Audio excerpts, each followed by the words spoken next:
আপনি ঠাকুরকে ধরে কি পেয়েছেন?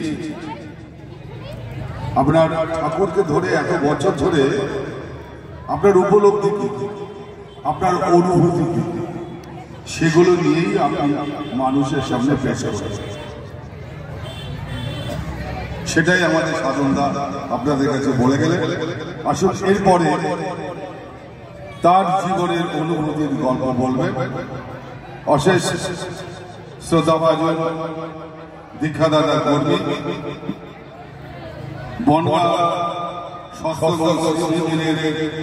দায়িত্বপ্রাপ্ত কর্মী মাননীয় শ্রী দেবী প্রসাদ চৌধুরী। তাকে বিনম্রভাবে আহ্বান জানাচ্ছি তিনি সংক্ষিপ্তভাবে তার অনুভূতির গল্প পেশ করেন। তার সাথে আমি ডিউটি করেছি উত্তরাতে, হ্যাঁ, বুকিং অফিসে ডিউটি করেছি। তো বলছে, সাধনদা আপনার কী হলো, কী ব্যাপার, শরীরটা খারাপ লাগবে নাকি, এভাবে যাচ্ছেন আস্তে আস্তে মাথা নিচু করে যাচ্ছেন? তখন আমি বললাম যে সাধনদা আমার তো অবস্থা খারাপ, কিন্তু আমাদের ডাক্তার তো আমাকে তো সার্টিফিকেট দিচ্ছে না, আমি তাহলে ডিউটি করবো কী করে? আমি তো ডিউটি করতে পারবো না, আর ডিউটি যদি আমি না করি তাহলে তো আমার মায়না কাটা যাবে। তো আমার সাধনদা বলছে, ঠিক আছে আপনি আসুন থেকে আমার সাথে। তো আমার গিন্নি করে চলেন, বৈদ্যকে ধরে ধরে নিয়ে চলেন। তো ধরে ধরে নিয়ে গেল, বলে ঠিক আছে আপনি বাইরে বসুন, আমি ডাক্তারের সাথে কথা বলছি। তো সজলদা যে ইউনিয়নের যে প্রেসিডেন্ট, সে ঢুকে গেলেন। ঢুকে যেয়ে সে তার ডাক্তারের সাথে কী কথা বললো জানি না, তারপর বলে সামনে আসেন আপনার সার্টিফিকেট নিয়ে যান। তাহলে ডাক্তার আমাকে মানে সার্টিফিকেট দিয়ে দিল। তো দেখুন, যেটা হওয়ার কথা না, যেটা হয় না, সেটাও কিন্তু গুরুর দয়ায় কিন্তু সম্ভব হয়। যে কোনোভাবে সজলদা তো তখন নাও আসতে পারতেন। সজলদা ওই টাইমে যে আমার সাথে দেখা হবে, ঠাকুর তো মানে তিনি সরাসরি এসে কেউ দয়া করেন না, তিনি মানে মানুষের মাধ্যমে দয়া করেন। মানুষের মাধ্যমেই কিন্তু আমাদের আচার্যদেরও তিনি সে কথায় বলছেন যে তুমি যদি প্রার্থনা করো, আমি আগেও বলেছিলাম, তুমি যদি প্রার্থনা করো, তোমার প্রার্থনা ঠাকুর মঞ্জুর করবেন না, কিন্তু তোমার জন্য যদি অন্য কেউ প্রার্থনা করে, তাদের প্রার্থনা কিন্তু মঞ্জুর হওয়ার সম্ভাবনা আছে। কিন্তু তুমি সবসময় বলবে, ঠাকুর আমাদের তো শিখিয়েছেন তিনি যে তোমার ইচ্ছায় মঙ্গল, কিসে আমার মঙ্গল আমি জানি না, তোমার ইচ্ছাতে আমার মঙ্গল, এটা হচ্ছে প্রার্থনার নিয়ম। যে আমার কিসে মঙ্গল হবে তা আমি জানি না, ঠাকুর তোমার ইচ্ছাতে মঙ্গল, প্রভু তোমার ইচ্ছাতে আমার মঙ্গল, এছাড়া আমি যে আমার কিসে মঙ্গল আমি জানি না। তা আসুন আমরা সবাই ঠাকুরের পথে ঠাকুরকে নিয়ে ধরে সেইভাবে যদি বিশ্বাস, ভালোবাসা, প্রেম, আচার্যদেরকে ধরে, আচার্য পরম্পরা যে আমাদের আচার্য পরম্পরার মাধ্যমে আমাদের তিনি হতাশ করেননি। প্রত্যেক যুগে আমরা হতাশ হয়েছি বিভিন্নভাবে, তার সব বিকৃত হয়েছে সমস্ত তার কথাবার্তা। এবার তার বিকৃত হওয়ার কোনো সুযোগ নেই, তার কথাবার্তা তিনি জীবিত। সৎসঙ্গ কেন্দ্রের পরিচালনায় এই পূর্ব কোদালিয়ার স্পোর্টিং ক্লাবের মাঠে সারাদিন ব্যাপী অনুষ্ঠান হচ্ছে। আরো কিছুক্ষণ চলবে অনুষ্ঠান। এখন শুরু হচ্ছে সাধারণ ধর্মসভা। এই ধর্মসভার পরে 4:46-এ সমবেত বিনতি প্রার্থনা হবে। বিনতি প্রার্থনার পর নাম ধ্যান এবং অমীয় গ্রন্থাদি পাঠ হবে। ঠিক তারপরে দুটো খুব গুরুত্বপূর্ণ অনুষ্ঠান আছে, আপনাদেরকে জানিয়ে দিই। প্রথম হচ্ছে অমীয় গ্রন্থ পাঠনের পর একটা বিশেষ সঙ্গীতাঞ্জলি শিল্পী পল্লব মণ্ডল কলকাতা থেকে তার সহযোগী শিল্পীদের নিয়ে একটা সুন্দর সন্ধ্যা আপনাদের কাছে উপহার দেবে। তার অনুষ্ঠানটি শেষ হওয়ার পর আরেকটি অনুষ্ঠান আছে, যে অনুষ্ঠানটা আপনারা না দেখে যদি চলে যান অনেকের কাছে আফসোস থেকে যাবে। মহাপ্রভু শ্রী চৈতন্যের উপরে নৃত্যনাট্য অনুষ্ঠিত করবে। নামকরা সমস্ত নৃত্যশিল্পীরা আসবেন, তারা পানিহাটি থেকে আসবেন। আমি অনেকবার এই অনুষ্ঠানটি দেখেছি, অপূর্ব অনুষ্ঠান করেন তারা। তাই সেই অনুষ্ঠানটা আপনারা দেখে তারপরে ধন্যবাদ জ্ঞাপন এবং পরিশেষে পুরুষোত্তমের ধ্বনির মধ্য দিয়ে এই উৎসবের সমাপ্তি ঘোষণা হবে।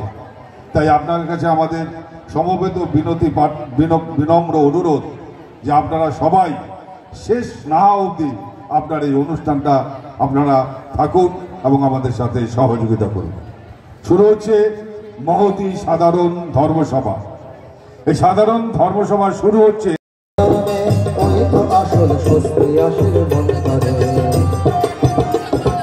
সাবে ভক্তি রাখবে অটুট নিষ্ঠা অন্তরে, জেনবে ওই তো আসল স্বস্তি আসে বন্ধবে।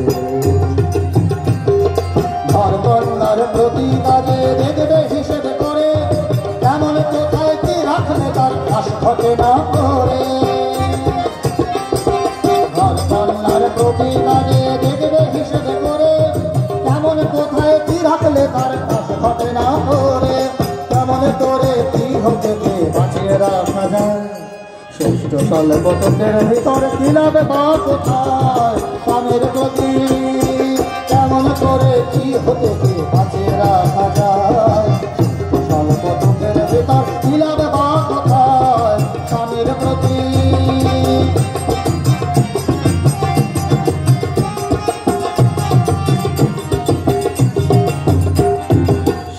সেবা নাই দেশে নাই ও সেবার আগ্রহ, সুসন্তান হলেও প্রায় হয় না জীবনে সুবহ। স্বামী সেবা নাই দেশে নাই ও সেবার আগ্রহ, সুসন্তান হলেও প্রায় হয় না জীবনে সুবহ। যে মেয়েরা স্বামীর নিন্দায় আগুন হয়ে উঠল না, ঠিক বুঝো তার মনেই আছে তাতে ক্রমী চলব না। স্বামীর নিন্দায় আগুন হয়ে উঠল না, ঠিক বুঝো তার মনেই আছে তাকে ক্রমী চলব না। স্বামী ছাড়া তাদের প্রতি নষ্টের পথ স্পষ্ট এখানে ব্যতিক্রম তারাই পায় স্বামীর প্রতি। স্বামী ছাড়া তাদের প্রতি নষ্টের পথ স্পষ্ট এখানে ব্যতিক্রম তারাই পায় স্বামীর প্রতি। স্বামীর প্রতি দুঃখের কাজে তাদের প্রত্যয় শেখায় স্বামীর প্রতি। স্বামীর প্রতি দুঃখের কাজে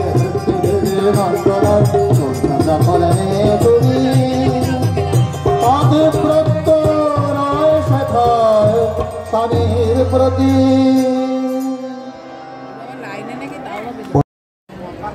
আমার জীবন একমাত্র আরাধ্য দেবতা পরমদয়াল শ্রী ঠাকুর, জগজ্জয় লক্ষ্মী সরপঞ্চ শ্রী বড়মা, পরম পূজ্যবাদ শ্রী শ্রী বরদা, পরম পূজ্যবাদ শ্রী আচার্যদের সকলের চরণে ভক্তিপূর্ণ প্রণাম জানিয়ে উপস্থিত ঠাকুরের দীক্ষা কর্মীগণ, শ্রদ্ধা দাদা, ভক্তিপূর্ণ মায়েদের যথা শ্রদ্ধা ভক্তি ভালোভাবে জানিয়ে আমি দু একটা কথা বলার চেষ্টা করছি।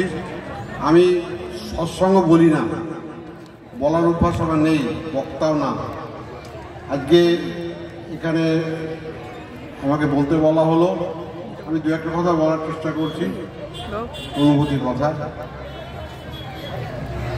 ঠাকুর হচ্ছেন প্রিয় পরম, তাকে ছাড়া আমাদের চলবে না, তাকে আমাদের জীবনে একমাত্র চাই, উপায় নেই।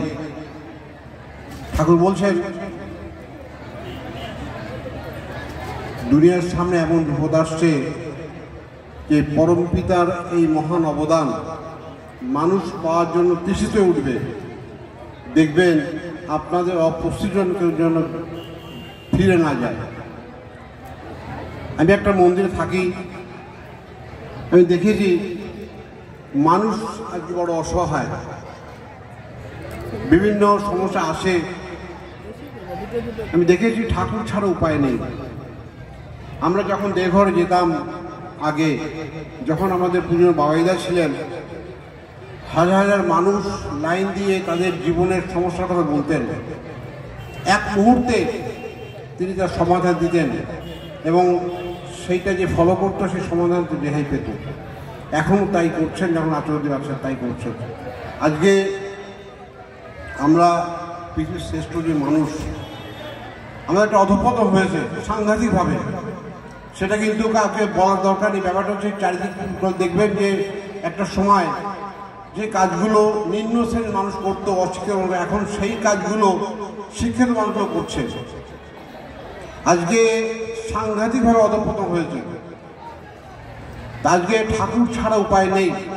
যতদিন পর্যন্ত এই শিক্ষা ব্যবস্থা, স্বাস্থ্য ব্যবস্থা, রাষ্ট্র পরিচালনা ব্যবস্থা, কৃষি ব্যবস্থার ভিতরে পরমদয়াল শ্রী ঠাকুরের ভাবনা না ঢুকবে, ততদিন এর পরিবর্তন হওয়া সম্ভব না।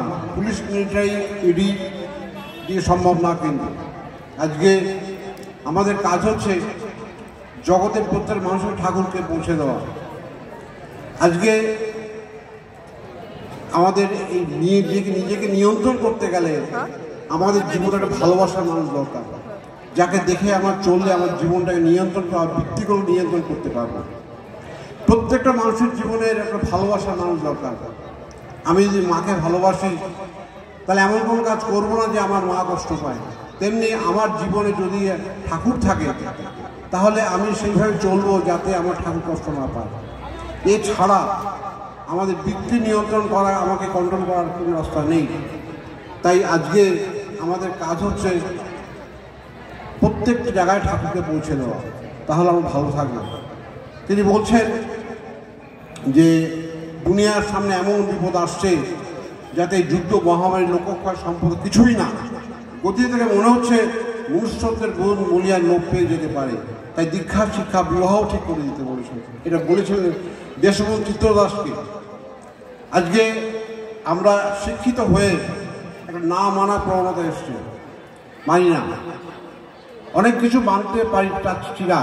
আজকে এই ধর্মের ব্যাপারে অনীহা আছে, শিক্ষিত সমাজ, বুদ্ধির সমাজ অনীহা আছে যে ধর্ম হচ্ছে দুর্বল মানুষের জন্য, অশিক্ষিত মানুষের জন্য, বৃদ্ধ বয়সের জন্য।